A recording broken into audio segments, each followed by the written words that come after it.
ಮಾಡುವಂತಹ ಕಾಯಕ ಮತ್ತು ದಾಸೋಹ ತತ್ವದಲ್ಲಿ ನಾವು ಯಾವಾಗಲೂ ಕೂಡ ಇವನಾರವ ಇವನವರ ಎನ್ನಿಸ ಇವ ನಮ್ಮ ಮನೆಯ ಮಗ ಎನ್ನಿಸ್ರೆ ಅಂತ ಹೇಳಿ ಎಲ್ಲರ ಜೊತೆ ಇವತ್ತು ನಾವು ಕೂಡ್ಕೊಂಡು ಬಾಳಿರುತ್ತವ್ರು. ಚಲುವರಾಯ ಸ್ವಾಮಿ ಅವರು ಅದಕ್ಕೆ ಅದೇ ಒಂದು ತತ್ವ ಸಿದ್ಧಾಂತದಲ್ಲಿ, ಯಾಕಂದ್ರೆ ಅವರು ಸಿದ್ಧಗಂಗಾ ಮಠದಲ್ಲಿ ಶಿಕ್ಷಣವನ್ನು ಪಡ್ಕೊಂಡಿದ್ದಾರೆ. ಅದೇ ತತ್ವದ ಮೇಲೆ ಇವತ್ತು ಸಹ ಇದೆಲ್ಲ ಕೂಡ ಲಿಂಗಾಯತ ಸಮುದಾಯದ ವೀರಶೈವ ಸಮಾಜದ ಎಲ್ಲರೂ ಕೂಡ ಹೇಳ್ತಿದ್ರು ಚಲುವರಾಯ ಸ್ವಾಮಿ ಅವರು ನಮ್ಮನ್ನ ತಮ್ಮ ಸಮಾಜದ ವ್ಯಕ್ತಿಗಳಂತ ಹೇಳಿದ್ರು ನಮ್ಮನ್ನ ಗುರುತಿಸಿ ನಮಗೆ ಅವರು ಸಹಾಯ ಸಹಕಾರವನ್ನು ಮಾಡಿದ್ರೆ ಅಷ್ಟೊಂದು ಪ್ರೀತಿ ವಿಶ್ವಾಸವನ್ನು ನಾವು ತಮ್ಮೆಲ್ಲ ತೋರಿಸಿದ್ದಾರೆ ಅಂತ ನಾನು ಗಮನಿಸಿದ್ದೀನಿ. ನಾನು 2013ರಿಂದ 2018ರವರೆಗೆ ಬೃಹತ್ ನೀರಾವರಿ ಸಚಿವನಾಗಿದೆ. ಇವತ್ತು ಕಾವೇರಿ ವಿಷಯ ಬಂದಾಗ ಇವತ್ತು ಬಹಳಷ್ಟು ಜನ ಇವತ್ತು ಸಹ ಅದರ ಒಂದು ಲಾಭವನ್ನ ಅದರಿಂದ ತಮ್ಮ ಹೆಸರನ್ನು ಮಾಡ್ಕೊಳ್ಳಿಕ್ಕೆ ಪ್ರಯತ್ನ ಮಾಡ್ತಾರೆ. ಆದ್ರೆ ಇವತ್ತು ಹೇಳಬೇಕಾಗ್ತದೆ 2013ರಿಂದ 2018 ಏನು ಸಿದ್ದರಾಮಯ್ಯ ಅವರು ಮುಖ್ಯಮಂತ್ರಿ ಆಗಿದ್ದು ನಾನು ಬೃಹತ್ ನೀರಾವರಿ ಸಚಿವನಾಗಿದ್ದೆ. ಇವತ್ತು ನಿಮ್ಮ CDC ನಾಲೆ ಆಗ್ಲಿ, ನಿಮ್ಮ ವಿಶ್ವೇಶ್ವರ ನಾಲೆ ಆಗ್ಲಿ, ಎಲ್ಲವೂ ಕೂಡ ನಾನು ಸುಮಾರು ಎಲ್ಲ ನನ್ನ ಅವಧಿಯಲ್ಲಿ ಹಣ ಕೊಟ್ಟು ಸಹ ಆಧುನೀಕರಣವನ್ನು ಪ್ರಾರಂಭ ಮಾಡಿದ್ವಿ. BC ನಾಲೆ ಅಷ್ಟೇ ಅಲ್ಲ, ಅವತ್ತು ಕಾವೇರಿ ಜಡ್ಜ್ಮೆಂಟ್ ಏನು ಬಂತು, ಕಾವೇರಿ ತೀರ್ಪೇನು ಬಂತು 2017ರಲ್ಲಿ. ಆ ತೀರ್ಪು ಬಂದಂತ ಸಂದರ್ಭದಲ್ಲಿ ಇಡೀ ರಾಜ್ಯ ದೇಶಕ್ಕೆ ಗೊತ್ತಿದೆ, 1 ತಿಂಗಳು ನಾನು ದೆಹಲಿಯಲ್ಲಿ ಕುತ್ಕೊಂಡು ನಮ್ಮ ಕಾನೂನು ತಜ್ಞರಾದಂತ ಇವತ್ತು ನಾರಿಮನ್ ಅವರ ಮನೆಯಲ್ಲಿ ಕುತ್ಕೊಂಡು ನಾವು ನಮ್ಮದೇ ಆದಂತ ಎಲ್ಲ ಬಲವಾದ ವಾದವನ್ನು ಮಂಡಿಸಿ ಏನು ಒಂದು ಸಂದರ್ಭ ಬಂತು. ಆ ಕೆಲವೊಂದು ವ್ಯಕ್ತಿಗಳು ಇವರೆಲ್ಲರೂ ಕೂಡ ನಾರಿಮನ್ ಅವ್ರನ್ನ ಟೀಕೆ ಮಾಡಿದ್ರು. ಅವ್ರಿಗೆ ಇಷ್ಟೆಲ್ಲ ನಾವು ಫೀಯನ್ನ ಕೊಡ್ಬೇಕಾಗ್ತದಂತೇಳಿ ಅವರು ನಮ್ಮ ಚಲುವರಾಯ ಸ್ವಾಮಿ ಅವರ ಅವ್ರು ನಮ್ಮ ಕೇಸೇ ಬೇಡ ಅಂತ ಹೇಳ್ಬಿಟ್ಟು ಹೋಗಿದ್ರು. ಕಡೆ ದಿವಸ ಹಿಂದಿನ ದಿವಸ ನಾನು ಹೋಗಿ ನಮ್ಮ ರಾಜ್ಯದ ಜನತೆಯ ಸಲುವಾಗಿ, ಕಾವೇರಿಯ ಎಲ್ಲ ನಮ್ಮ ತಾಯಂದಿರ ಸಲುವಾಗಿ, ಹಿರಿಯರ ಸಲುವಾಗಿ ಅವ್ರಿಗೆ ಹೋಗಿ ನಾನು ಮನವೊಲಿಸಿ ಅವರ ಪಾದವನ್ನು ಕೊಟ್ಟು ದಯವಿಟ್ಟು ನೀವು ಬರಬೇಕು, ಅವ್ರ ಮಾತನಾಡಿದ್ರೆ ನೀವು ಮಾಡ್ಕೊಳ್ಬಾರ್ದು, 25 ವರ್ಷ ನೀವು ನಮ್ಮ ಕಾವೇರಿ ಸಲುವಾಗಿ ತಾವು ಹೋರಾಟ ಮಾಡಿದಿರಿ, ಬರಬೇಕು ಅಂತ ಹೇಳಿ ಕರ್ಕೊಂಡ್ಬಂದು ನಾವು ಸುಪ್ರೀಂ ಕೋರ್ಟ್ ನಲ್ಲಿ ಇವತ್ತು ಏನು ಬೆಳಗುಂದು ಮಾಪನದಲ್ಲಿ ಬೆಳಗುಂದು ಸ್ಟೇಷನ್ ನಾವು ಏನಾಗಬೇಕಾಗಿತ್ತು, ಮೊದಲು 192 TMC ನೀಡಬೇಕಾಗಿತ್ತು. ಅದನ್ನ ಕಡಿತಗೊಳಿಸಿ ಇವತ್ತು 177.25 TMC ಅಂದ್ರೆ 14.5 TMCಯನ್ನ ನಮ್ಮ ರಾಜ್ಯಕ್ಕೆ ಹೆಚ್ಚಾಯಿತು. ತಮಿಳುನಾಡಿಗೆ ಇವತ್ತು ಕಡಿಮೆ ಮಾಡಿತು. ನಮ್ಮ ಅವಧಿಯಲ್ಲಿ ಸಹ ನಾನು ನೀರಾವರಿ ಮಂತ್ರಿ ಆಗಿ ನಮ್ಮ ಮುಖ್ಯಮಂತ್ರಿಗಳು ಸಿದ್ದರಾಮಯ್ಯನವರು, ಇದು ನಮ್ಮ ಕೊಡುಗೆ. ಬೆಂಗಳೂರಿಗೆ ಕುಡಿಯುವ ನೀರಿನ ಸಲುವಾಗಿ ಬಂದಾಗ ನಾವು ಬಹಳಷ್ಟು ವಿರೋಧ ಬಂತು. ಅವಾಗ ಹಿಂದೆ ತೆಲುಗು ಗಂಗಾ ಪ್ರಾಜೆಕ್ಟ್ ನಲ್ಲಿ ಕರ್ನಾಟಕ, ಆಂಧ್ರ ಪ್ರದೇಶ ಮತ್ತು ಮಹಾರಾಷ್ಟ್ರ 5 TMC ತಲ 15 TMC ನೀರನ್ನು ಕೊಟ್ಟಿದ್ದೀವಿ. ನಮಗೆ ಇವತ್ತು ವಿರೋಧ ಮಾತಾಡಿದಾಗ ಮದ್ರಾಸ್ ಕುಡಿ ನೀರು ಕೊಟ್ಟಾಗ ಅವಾಗ ನಮಗೆ 4.575 TMC ಇಂಟು 5 ಟೈಮ್ಸ್ ಅಂತ ಅದಕ್ಕೆ ಕನ್ಸಂಪ್ಟಿವ್ ನಾನ್ ಕನ್ಸಂಪ್ಟಿವ್ ನಮಗೆ ಸುಮಾರು 25ರಿಂದ 30 TMC ಇವತ್ತು ಸಹ ಬೆಂಗಳೂರಿಗೆ ಕುಡಿ ನೀರು ಸಿಕ್ಕಿದ್ದು. ಇವತ್ತು ನಮ್ಮ ಅವಧಿಯಲ್ಲಿ ನಾನು ನೀರಾವರಿ ಮಂತ್ರಿಯಾಗಿ, ಸಿದ್ದರಾಮಯ್ಯನವರು ಮುಖ್ಯಮಂತ್ರಿಯಾಗಿ, ಅದರಿಂದ ಇವತ್ತು ಮೇಕೆದಾಟಿಗೆ ನಮಗೆ ಶಕ್ತಿ ಬಂದಿದೆ. ಈ 14.5 TMC ಒಂದು ಈ ಕಡೆ ಬೆಂಗಳೂರು ಕುಡಿ ನೀರು ಸೇರಿ ಮತ್ತು ವ್ಯರ್ಥವಾಗಿ ಹರಿದು ನೀರು ಹೋಗುವಂತ ನಮಗೆ ಸಿಕ್ಕಿದೆ. ಇದು ಕಾವೇರಿಗೆ ನಾನು ಉತ್ತರ ಕರ್ನಾಟಕದವರಾಗಿದ್ರು ಕೂಡ ಸಿದ್ದರಾಮಯ್ಯ ಅವರ ನೇತೃತ್ವದಲ್ಲಿ ಅವರು ನನಗೆ ನೀರಾವರಿ ಸಚಿವ ಮಾಡಿದ್ರಿಂದ ಹೋರಾಟ ಮಾಡಿ ಜಾರಿಗೊಳಿಸಿ ಇವತ್ತು ಕಾವೇರಿಯಲ್ಲಿ ನ್ಯಾಯವನ್ನು ಒದಗಿಸುವಂತಹ ಒಂದು ಪ್ರಯತ್ನವನ್ನು ಮಾಡಿದಂಥವ್ರು ನಾವು ಅವರು ಮಾತನ್ನ ಬಹಳ ಹೆಮ್ಮೆಯಿಂದ ಗರ್ವದಿಂದ ಮಾತ್ರ ಹೇಳಕ್ಕೆ ಬಯಸ್ತೇನೆ. ಇವತ್ತು ಬರ್ತಾರೆ ಅನೇಕ ವಿಚಾರಗಳಲ್ಲಿ ಬಂದು ಮತ ಕೇಳ್ತಾರೆ. ಇವತ್ತು ಲಿಂಗಾಯತ ತಾವೊಂದು ಹಾಕ್ಕೊಳ್ಬೇಕು. ಇವತ್ತು ನಮ್ಮ ಯಡಿಯೂರಪ್ಪನವ್ರನ್ನ ಹಿಂದೆ 2008ರಲ್ಲಿ ಇವತ್ತು ಸಹ ಏನು ಒಂದು ಸರ್ಕಾರ ರಚನೆ ಆಯಿತು. ಚಲುವರಾಯ ಸ್ವಾಮಿ ಅವ್ರಿಗೆಲ್ಲ ಕೂಡ ಗೊತ್ತಿದೆ. 20 ತಿಂಗಳು ಕುಮಾರಸ್ವಾಮಿ ಅವರು, 20 ತಿಂಗಳು ಯಡಿಯೂರಪ್ಪನವರು ಅಂತೇಳಿ 20 ತಿಂಗಳು ಇದೇ ಕುಮಾರಸ್ವಾಮಿ ಅವರು ಅಧಿಕಾರವನ್ನು ಅನುಭವಿಸಿದ್ರು. 20 ತಿಂಗಳು ಬಂದರೆ ನುಡಿದಂತೆ ನಡಿಬೇಕಾಗಿತ್ತು. ನುಡಿದಂತೆ ನಡೆದೇ ಇವತ್ತು ಅಧಿಕಾರವನ್ನ ಹಸ್ತಾಂತರ ಮಾಡದೆ ಇವತ್ತು ಯಡಿಯೂರಪ್ಪನವರು ಮುಖ್ಯಮಂತ್ರಿ ಆಗ್ರ ಹಾಗೆ ನೋಡ್ಕೊಂಡಂತವ್ರು ಯಾರು? ಅದು HD ಕುಮಾರಸ್ವಾಮಿ ಅವರು. ಇವತ್ತು ವೀರಶೈವ ಲಿಂಗಾಯತರು ಅರ್ಥ ಮಾಡ್ಕೋಬೇಕು. ನಮ್ಮವ್ರಿಗೆ ಇವತ್ತು ಅಧಿಕಾರ ಹಸ್ತಾಂತರ ಮಾಡಿ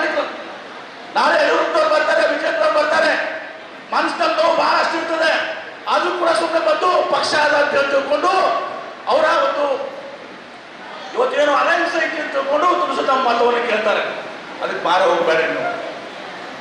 ಬಿಜೆಪಿಯವರಾಗಲಿ ಯಡಿಯೂರಪ್ಪನವ್ರು ಎರಡು ಬಾರಿ ಇವತ್ತು ಅವ್ರನ್ನ ಮುಖ್ಯಮಂತ್ರಿ ಮಾಡಲಿಲ್ಲ, ಅವ್ರನ್ನ ಕೆಳಗಿಳಿಸಿದ್ರು. ಈಗ ವಿಜೇಂದ್ರ ಅವ್ರನ್ನ ಬಿಜೆಪಿ ಅಧ್ಯಕ್ಷ ಮಾಡಿದ್ದಾರೆ. ಯಾಕೆ ಮಾಡಿದ್ದಾರೆ ಅಂದ್ರೆ ಮೊನ್ನೆ ಅಸೆಂಬ್ಲಿ ಚುನಾವಣೆಯಲ್ಲಿ ಹೀನಾಯವಾದಂತ ಸೋಲನ್ನು ಅನುಭವಿಸಿದ ಮೇಲೆ ಇವತ್ತು ಲಿಂಗಾಯತರ ಮತ ಬೇಕು ಅಂತ ತಿಳ್ಕೊಂಡು ಯಡಿಯೂರಪ್ಪನವ್ರ ಸಲುವಾಗಿ ವಿಜೇಂದ್ರ ಅವ್ರನ್ನ ಇವತ್ತು ಬಿಜೆಪಿ ಅಧ್ಯಕ್ಷ ಮಾಡಿದ್ದಾರೆ. ಆಮೇಲೆ ಪ್ರಹ್ಲಾದ್ ಜೋಶಿ ಅವರು ಹೇಳ್ಬಿಟ್ಟಾರೆ ಈಗಾಗಲೇ, ಕೇಂದ್ರ ಸಚಿವರು ವಿಜೇಂದ್ರ ಅವರು ಕೇವಲ 3 ವರ್ಷ ಮಾತ್ರ ರಾಜ್ಯಾಧ್ಯಕ್ಷರು, ಅಂದ್ರೆ ಪಾರ್ಲಿಮೆಂಟ್ ಚುನಾವಣೆಗೆ 3 ವರ್ಷ ನಂತರ ಅಂದ್ರೆ ಅಸೆಂಬ್ಲಿ ಚುನಾವಣೆಯಲ್ಲಿ ವಿಜೇಂದ್ರ ಅವರು ಅಧ್ಯಕ್ಷ ಆಗುವುದಿಲ್ಲ. ಇದು ಬಿಜೆಪಿಯವರು ಲಿಂಗಾಯತರನ್ನ ಉಪೇಕ್ಷಿತ ಮಾಡಿಕೊಂಡ ಕೆಲಸಗಳು ಇವತ್ತು ದಿವಸ. ಅದಕ್ಕೆ ಮಾರು ಹೋಗ್ಬೇಡ್ರಿ.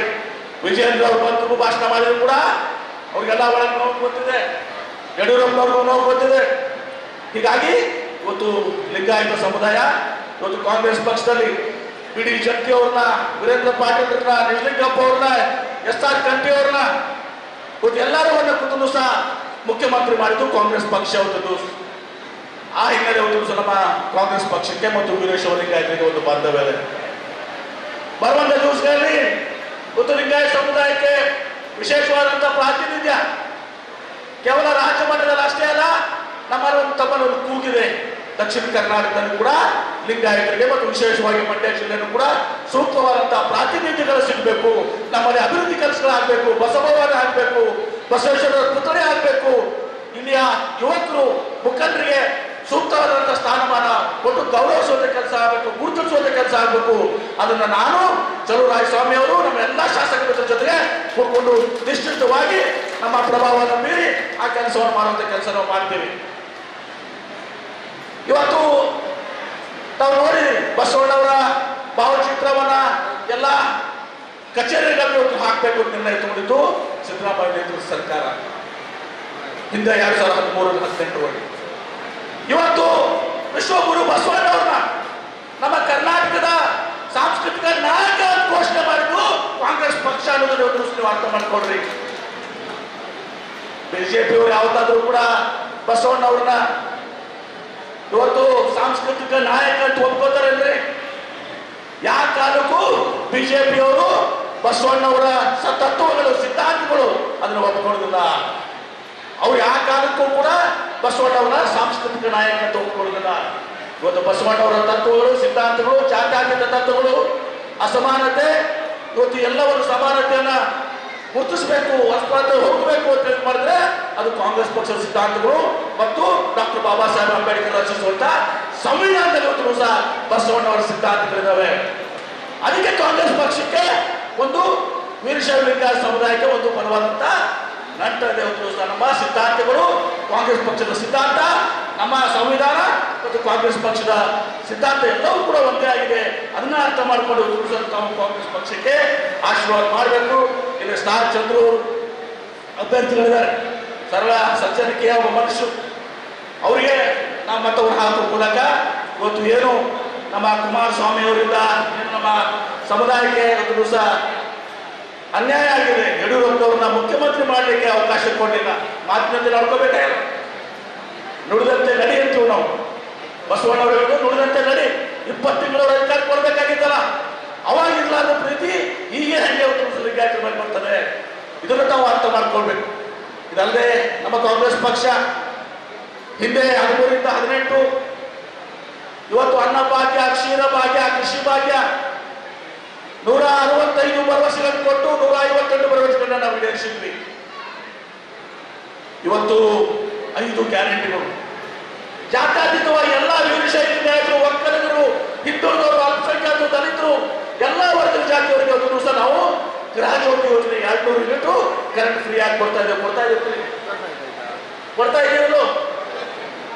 ಅದೇ ರೀತಿ ಗೃಹಲಕ್ಷ್ಮಿ ಯೋಜನೆ ಪ್ರತಿಯೊಬ್ಬರಿಗೂ 2,000 ರೂಪಾಯಿ, ಪ್ರತಿಯೊಬ್ಬ ಕುಟುಂಬದ ಮಹಿಳೆ ಇವತ್ತು ತಾಯಂದ್ರು ಅವರಿಗೆ ಪ್ರತಿ ತಿಂಗಳಿಗೆ ಇವತ್ತು 2,000 ರೂಪಾಯಿ. ಯಾಕಂದ್ರೆ ಗ್ಯಾಸ್ ರೇಟ್ ಜಾಸ್ತಿ ಆಗಿದೆ, ಸಿಲಿಂಡರ್ ರೇಟು, ನಿಮ್ಮ ಅಡುಗೆ ಎಣ್ಣೆ ರೇಟ್ ಜಾಸ್ತಿ ಆಗಿದೆ, ಕಾಳು ಕಡಿಗಳೆಲ್ಲ ಇವತ್ತು ತುಟ್ಟಿ ಆಗಿದ್ದಾವೆ. ಅದಕ್ಕೆ ಒಂದು ಸ್ವಲ್ಪ ಸಮಾಧಾನ ಪಡಿಸಬೇಕು, ಒಂದು ಸ್ವಲ್ಪ ಶಕ್ತಿಯನ್ನು ತುಂಬಬೇಕಂತೇಳಿ ಪ್ರತಿ ಕುಟುಂಬಕ್ಕೆ ನಾವು ಗೃಹಲಕ್ಷ್ಮಿ ಯೋಜನೆಯಲ್ಲಿ 2,000 ರೂಪಾಯಿ ಕೊಡ್ತಾ ಇದ್ದೀವಿ. ಮಹಿಳೆಯರಿಗೆ ಸಹ ಬಸ್ನಲ್ಲಿ ಉಚಿತವಾಗಿ ಪ್ರಯಾಣ ಮಾಡುವಂತಹ ಕಾರ್ಯಕ್ರಮಗಳನ್ನು ಹಾಕೊಂಡು ಸಹ ನಾವೆಲ್ಲ ಕಡೆ ಸಹ ಮೈಸೂರಿನವರು ಬಿಜಾಪುರ ಬರ್ಬೋದು, ಬಿಜಾಪುರವರು ಮೈಸೂರು ಬರಬೇಕು. ಅಷ್ಟು ಶಕ್ತಿಯನ್ನು ತುಂಬಿದ್ದೀವಿ. ಎಲ್ಲ ದೇವಸ್ಥಾನಗಳಿಗೆ ಎಲ್ಲ ಕಡೆ ಸಹ ಹೋಗುವಂತಹ ವ್ಯವಸ್ಥೆಯನ್ನು ಶುರು ಮಾಡಿದ್ದೀವಿ. ಅನ್ನಭಾಗ್ಯ ಯೋಜನೆಯಲ್ಲಿ 5 ಕೆಜಿ ಅಕ್ಕಿ ಇದ್ದದನ್ನ 10 ಕೆಜಿ ಅಕ್ಕಿ ಮಾಡಿದ್ವಿ. ಕೇಂದ್ರ ಸರ್ಕಾರ ಸಹಕಾರ ಮಾಡಲಿಲ್ಲ. ಆ 5 ಕೆಜಿ ಇವತ್ತು ಸಹ ನಾವು 35 ಕೆಜಿ ರೂಪಾಯಿ ಒಂದು ಅಕ್ಕಿದಂತೆ 170 ರೂಪಾಯಿನ ಇವತ್ತು ಅಕ್ಕಿಗೆ ನಾವು ಹಣವನ್ನು ಕೊಡ್ತಾ ಇದ್ದೀವಿ. ಯುವಕರಿಗೆ ಯುವ ನಿಧಿ ಕಾರ್ಯಕ್ರಮ ಮೂಲಕ ಯಾರು 6 ತಿಂಗಳಲ್ಲಿ ಉದ್ಯೋಗ ಸಿಗುದಿಲ್ಲ, ಪದವೀಧರರಿಗೆ 3,000, ಡಿಪ್ಲೊಮಾ ಹೋಲ್ಡರ್ಸ್ಗೆ 1,500 ರೂಪಾಯಿ 2 ವರ್ಷಗಳ ಕಾಲ ಆ ಯುವಕರಿಗೆ ಶಕ್ತಿಯನ್ನು ತುಂಬುತ್ತಾ ಇದ್ದೇವೆ ನಾವು ಯುವ ನಿಧಿ ಕಾರ್ಯಕ್ರಮ ಮೂಲಕ. ಈ ದೇಶಕ್ಕೆ ಒಂದು ದಿವಸ ಸ್ವಾತಂತ್ರ್ಯ ತಲುಪಿಸಿಕೊಟ್ಟದ್ದು ಕಾಂಗ್ರೆಸ್, ದೇಶವನ್ನು ಕಟ್ಟಿದ್ದು ಕಾಂಗ್ರೆಸ್. ಇವತ್ತು ಬಿಜೆಪಿ ಅವರು ಬರ್ತಾರೆ, ಜೆಡಿಎಸ್ ಅವರು ಬರ್ತಾರೆ, ಕಾಂಗ್ರೆಸ್ ಪಕ್ಷ ಇವತ್ತು ಏನ್ ಮಾಡಿದೆ ಅಂತ ಕೇಳ್ತಾರೆ. ಈ ದೇಶಕ್ಕೆ ಸ್ವಾತಂತ್ರ್ಯ ಕೊಡಿಸ್ಕೊಂಡ್ರಲ್ಲಿ ಈ ಬಿಜೆಪಿಯವರು ಇವರು ಯಾರು ಕೂಡ ಸ್ವಾತಂತ್ರ್ಯ ಹೋರಾಟದಲ್ಲಿ ಭಾಗವಹಿಸಿಲ್ಲ, ಇವತ್ತು ಕೂಡ ಪ್ರಾಣ ತ್ಯಾಗ ಮಾಡಿಲ್ಲ. ಎಲ್ಲರೂ ಕೂಡ ಬ್ರಿಟಿಷರ ಜೊತೆಗೆ ಹೊಂದಾಣಿಕೆ ಆಗಿದ್ದಂಥವ್ರು. ಈ ದೇಶವನ್ನು ಕಟ್ಟಿದಂಥದ್ದು ಕಾಂಗ್ರೆಸ್. ಈ ದೇಶದಲ್ಲಿ ಸುಮಾರು 2,000 ಅಣೆಕಟ್ಟುಗಳಿದ್ದಾವೆ, ಡ್ಯಾಮ್ಗಳು. ಅದರಲ್ಲಿ ಬೃಹತ್, ಮಧ್ಯಮ, ಸಣ್ಣ ಡ್ಯಾಮ್ಗಳಿದ್ದಾವೆ. ಅದರಲ್ಲಿ ಸುಮಾರು 19 ಇವತ್ತು ಕಾಂಗ್ರೆಸ್ ಪಕ್ಷದ ಹುದ್ದೆಯಾಗಿರುವಂಥದ್ದು. ಮತ್ತು ಇಲ್ಲಿ KRS ಮತ್ತು ಇನ್ನಿತರ ಕಬಿನಿ ಇವೆಲ್ಲವೂ ಕೂಡ ಮೈಸೂರು ಅರಸರು ಮಾಡಿರುವಂಥದ್ದು. ಇನ್ನೊಂದು ಕಡೆ ಕೆಲವೊಂದು ಬ್ರಿಟಿಷರ ಕಾಲದಲ್ಲಾದಂಥದ್ದು. ಬಿಜೆಪಿ ಕಾಲದಲ್ಲಿ ಒಂದೇ ಒಂದು ಡ್ಯಾಮ್ ಅನ್ನು ಕೂಡ ಕಟ್ಟಿಲ್ಲ. ಇವತ್ತು ನಾವು ನೋಡ್ತೀವಿ, ನಾವು 1966 ನಮಗೆ ಆಹಾರ ಇರಲಿಲ್ಲ. ಅಮೆರಿಕದಿಂದ ಕೆಂಪು ಗೋಧಿಯನ್ನು ನಾವು ರಫ್ತು ಮಾಡ್ಕೋತಾ ಇದ್ದೀವಿ, ಆಮದು ಮಾಡ್ಕೋತಾ ಇದ್ದೀವಿ.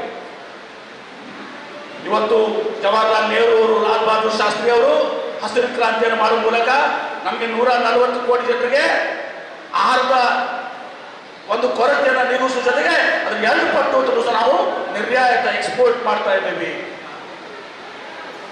ನಮ್ಮ ದೇಶದಲ್ಲಿ ಒಂದು ಸೂಜಿನೂ ಕೂಡ ಉತ್ಪಾದನೆ ಆಗ್ತಿದ್ದಿಲ್ಲ, ಹೊಲಿಯುವಂತ ಸೂಜಿ, ನೀವು ಸೂಜಿ ಅಂತಿಲ್ಲ, ಸೂಜಿನೂ ಉತ್ಪಾದನೆ ಆಗ್ತಿದ್ದಿಲ್ಲ. ಆದರೆ ಇವತ್ತು ಸಹ ಜವಾಹರ್ಲಾಲ್ ನೆಹರು ಅವರು ನಮ್ಮಲ್ಲಿ ನಮ್ಮ ರಾಜ್ಯದಲ್ಲಿ ತಗೊಳ್ಳಿ, HAL, BEL, BHEL, HMT, ISRO, ಅದೇ ರೀತಿ ಮೈಸೂರು ಮಹಾರಾಜರು ಸಹ ಅನೇಕ ಮೈಸೂರು ಲ್ಯಾಬ್ಸು, ಇವತ್ತು NGF, ಮೈಸೂರು ಸ್ಯಾಂಡಲ್ ಸೋಪ್, ಹೀಗೆ ಎಲ್ಲವನ್ನು ಕೂಡ ಮೈಸೂರು ಮಹಾರಾಜರು ಮಾಡಿದ್ರು. ದೇಶವನ್ನು ಕಟ್ಟಿದಂಥವರು ಕಾಂಗ್ರೆಸ್ ಪಕ್ಷ ಮತ್ತು ಇದೆಲ್ಲ ಆಗಿರುವಂಥ ನಮ್ಮ ಹಿರಿಯರು. ಇವರೇನೂ ಕೂಡ ಮಾಡಿಲ್ಲ. 2014 ಇವರು ಅಧಿಕಾರ ಬಂದಾಗ ಹೇಳಿದ್ರು, ನಮ್ಮಲ್ಲಿ IIT ಇರ್ಬೋದು, ಇಂಡಿಯನ್ ಇನ್ಸ್ಟಿಟ್ಯೂಟ್ ಆಫ್ ಸೈನ್ಸ್ ಇರ್ಬೋದು, all India institute of medical science ಇರ್ಬೋದು, ವಿದ್ಯುತ್ ಸ್ಥಾವರಗಳಿರ್ಬೋದು, ರಸ್ತೆಗಳು, ಬ್ರಿಡ್ಜ್ಗಳು ಇರ್ಬೋದು, ಶಾಲೆಗಳಿರ್ಬೋದು, ಕಾಲೇಜ್ಗಳು ಎಲ್ಲವೂ ಕೂಡ ಆಗಿದ್ದು ಕಾಂಗ್ರೆಸ್ ಪಕ್ಷದ ಅವಧಿಯಲ್ಲಿ. 2014 ನರೇಂದ್ರ ಮೋದಿ ಅವರು ಅಧಿಕಾರಕ್ಕೆ ಬಂದರು. ಕಳೆದ 10 ವರ್ಷದಲ್ಲಿ ಬಹಳಷ್ಟು ಭರವಸೆಗಳನ್ನು ಕೊಟ್ಟರು. ದೇಶದಲ್ಲಿ ಒಂದು ದೊಡ್ಡ ಬದಲಾವಣೆ ತರ್ತೀನಿ. ಎಲ್ಲ ಪದಾರ್ಥಗಳು ತುಟ್ಟಾಗಿದ್ದಾವೆ. ಪೆಟ್ರೋಲು, ಡೀಸೆಲು, ಗ್ಯಾಸ್ ಸಿಲಿಂಡರು, ನಮ್ಮ ಡಾಲರ್ ಕೂಡ ಜಾಸ್ತಿ ಆಗಿದೆ. ಅದೆಲ್ಲವನ್ನು ಕೂಡ ನಾವು ರೂಪಾಯಿ ಮೌಲ್ಯ ಕುಸಿದಿದೆ ಅಂತ ಹೇಳಿದ್ರು. ಅಚ್ಚೇ ದಿನ ಹೇಗೆ ಒಳ್ಳೆ ದಿನ ಬರ್ತಾವ ಅಂತ ಹೇಳಿದ್ರು. ಅಚ್ಚೇ ದಿನ ಏನು ಬರಲಿಲ್ಲ. 64 ರೂಪಾಯಿ ಪೆಟ್ರೋಲ್ ಇವತ್ತು 104 ರೂಪಾಯಿ ಆಗಿದೆ. 55 ರೂಪಾಯಿ ಡೀಸೆಲ್ ಇದ್ದು ಇವತ್ತು 88 ರೂಪಾಯಿ ಆಗಿದೆ. ಗ್ಯಾಸ್ ಸಿಲಿಂಡರು 1 ರೂಪಾಯಿ 2 ರೂಪಾಯಿ ಜಾಸ್ತಿ ಆಗಿದೆ. ನಮ್ಮ ಶೋಭಾ ಕರಂದ್ಲಾಜೆ ಅವರು ಮತ್ತು ನಮ್ಮ ಸ್ಮೃತಿ ಇರಾನಿ ಅವರು ಗ್ಯಾಸ್ ಸಿಲಿಂಡರ್ ತಲೆಮೇಲೆ ಕೊಂಡಾಡ್ತಾ ಇದ್ರು UPA ಸರ್ಕಾರ ಇದ್ದಾಗ. ಈಗ 400 ರೂಪಾಯಿ ಇದ್ದು 401 ರೂಪಾಯಿ ಆಗಲಿ, 2 ರೂಪಾಯಿ ಆಗಲಿ, 410 ರೂಪಾಯಿ ಆಗಲಿ, 420 ರೂಪಾಯಿ ಆಗಲಿ, ಇವತ್ತು 1200 ರೂಪಾಯಿ, 800 ರೂಪಾಯಿ ಗ್ಯಾಸ್ ಸಿಲಿಂಡರ್ ಜಾಸ್ತಿ ಆಗಿದೆ. ಈ ಸಿಲಿಂಡರ್ ತಲೆಮೇಲೆ ಯಾರಿಗೆ ಕೊಂಡಾಡ ಅವರು. ಇವತ್ತು ಡಾಲರ್ ರೇಟ್ ಹೋದ್ರು ಸಹ 56 ರೂಪಾಯಿ ಹೋದ್ರು ಸಹ 83, 85 ಹೋಗಿದ್ರು. ಇದೇ ಮೋದಿ ಅವರು ಮಾತಾಡ್ತಾ ಇದ್ರು, ರೂಪಾಯಿ ಮೌಲ್ಯ ಹಣದ ರೂಪಾಯಿ ಮೌಲ್ಯ ಕುಸಿದಿದೆ ಅಂತೇಳಿ, ಡಾಲರ್ ರೇಟ್ ಹೆಚ್ಚಿಗೆ ಆಗಿದೆ ಅಂತೇಳಿ. ಯಾವುದೂ ಕೂಡ ಇವರ ಅವಧಿಯಲ್ಲಿ ಇದನ್ನ ನಿಯಂತ್ರಣ ಬೆಲೆ ಏರಿಕೆಯನ್ನ ನಿಯಂತ್ರಣ ತರಲಿಕ್ಕೆ ಆಗಲಿಲ್ಲ. ಅದೇ ರೀತಿ ವರ್ಷ 2 ಕೋಟಿ ಉದ್ಯೋಗ ಸೃಷ್ಟಿ ಮಾಡ್ತೀವಿ ಅಂತ ಹೇಳಿದ್ರು. 10 ವರ್ಷದಲ್ಲಿ 20 ಕೋಟಿ ಉದ್ಯೋಗಗಳು ಸೃಷ್ಟಿ ಆಗ್ಬೇಕಾಗಿದ್ದು. 20 ಕೋಟಿ ಉದ್ಯೋಗ ಸೃಷ್ಟಿ ಆಗೋದ್ರಲ್ಲಿ ಕಳೆದ 10 ವರ್ಷಗಳಲ್ಲಿ ಈ ನೋಟ್ ಬ್ಯಾನ್ ಮಾಡುವ ನಿರ್ಣಯ ತಪ್ಪು ನಿರ್ಣಯ ಅಲ್ಲ. ನಾನು ಹೇಳೋದಿಲ್ಲ, ನಾಗರತ್ನ ಅವರು ಸುಪ್ರೀಂ ಕೋರ್ಟ್ ಜಸ್ಟಿಸ್ ಅವರು ಹೇಳಿದರೆ ಎಲ್ಲ ಹಣ ಇವತ್ತು ಸಹ ವಾಪಸ್ ಬಂದಿದೆ. 98% ಬಂದ ಮೇಲೆ ಇವತ್ತು ಸಹ ಈ ಕಪ್ಪು ಹಣ ಹುಡುಕಾಡ ಸಹ ಈ ನೋಟ್ ಬ್ಯಾನ್ ಮಾಡಿಲ್ಲ. ಇವರು ಕಪ್ಪು ಹಣವನ್ನ ವೈಟ್ ಮಾಡಲಿಕ್ಕೆ ಮಾಡಿದ್ದಾರೆ ಅಂತೇಳಿ ಸುಪ್ರೀಂ ಕೋರ್ಟ್ನ ಮಹಿಳೆ ನಮ್ಮ ಕರ್ನಾಟಕದವರು ನಾಗರತ್ನ ಅವರು ಹೇಳಿರುವಂತದ್ದು. ಇನ್ನೊಂದು ಹೇಳ್ತಾ ಇದ್ರು, ನಾ ಖಾವುಂಗ ನಾ ಖಾನೆ ಕುಂಗ, ನಾನು ಬಹಳ ಪ್ರಾಮಾಣಿಕರಾಗಿದ್ದೀನಿ. ಅದ್ರ ಬಹಳ ಜನ ನಂಬಿದ್ರು. ರಾಷ್ಟ್ರ ಅಷ್ಟೇ ಅಲ್ಲ, ಅಂತಾರಾಷ್ಟ್ರೀಯ ಮಟ್ಟದಲ್ಲಿ ನರೇಂದ್ರ ಮೋದಿ ಅವರು ಬಹಳ ಪ್ರಾಮಾಣಿಕರು ಅಂತೇಳಿ.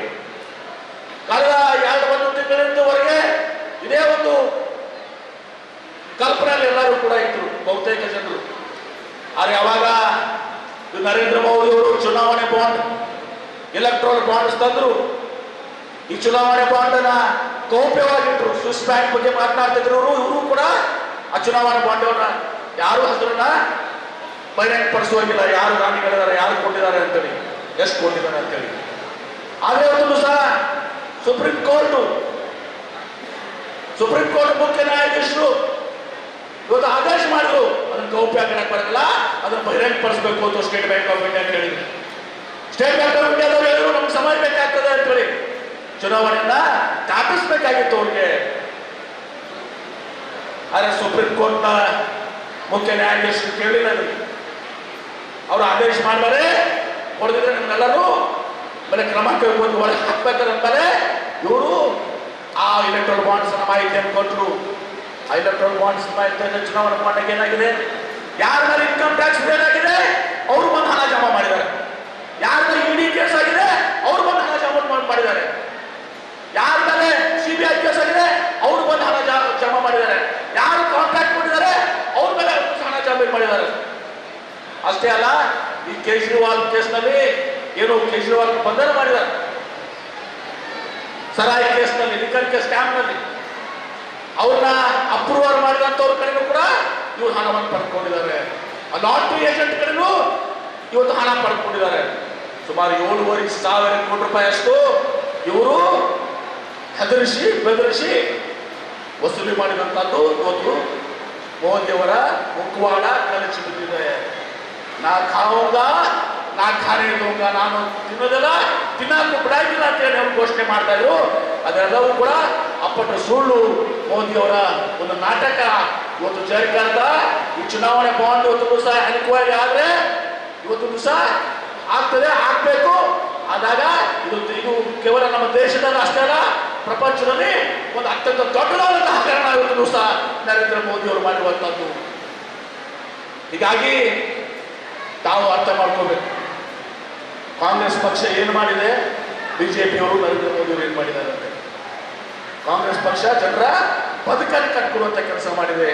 ಬಿಜೆಪಿಯವರು ಕೇವಲ ಜನರ ಭಾವನೆಗಳನ್ನು ಕಲಿಸುವಂತ ಕೆಲಸ ಮಾಡಿ ಮತ ಪಡ್ಕೋಬೇಕಂತಾರೆ.